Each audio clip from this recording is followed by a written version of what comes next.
வணக்கம் ஸ்டூடெண்ட்ஸ், ஸ்ரீ பாலசுப்ரமணியன் கந்தசாமி. இதில் ஒரு முக்கியமான நியூஸ் பாருங்கள். டிஎன்பிஎஸ்சியில் வந்துட்டு ஒரு நோட்டிஃபிகேஷன் கொடுத்துருக்காங்க. அதாவது examination 1A group 1 group 1A இதுலேருந்து கொடுத்துருக்காங்க. டேட் பாருங்கள், இன்றைக்கி டேட்டு தான் லாஸ்ட் டேட்டு. எக்ஸாம் டேட் இது எனக்கு முக்கியம். டேட் ஆஃப் நோட்டிஃபிகேஷன் வந்து இன்றைக்கி 1/4/2025.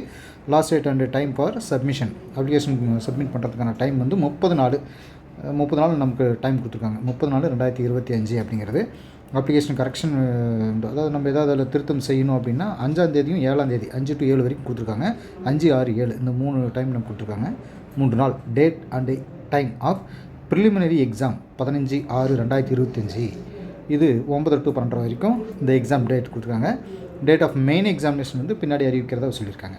சார், இப்போ இதில் என்னென்னா, கவர்மெண்ட்டில் வந்துட்டு அது டிஎன்பிஎஸ்சி துறையாகட்டும், டிஎன்-டெட் துறையாகட்டும், டிஆர்பி போர்டு ஆகட்டும், இப்படி ஒவ்வொரு போர்ட்லேயுமே வந்துட்டு பாருங்கள், சத்துணவு அமைப்பாளர்களாகட்டும், இதுக்கு முன்னாடி போக்குவரத்து துறையாகட்டும், ஒவ்வொன்றுலேயுமே பாருங்கள், நான் சொல்லியிருக்கேன் 2025 நிறைய போஸ்ட் வந்து போட போகிறாங்க அப்படின்னு.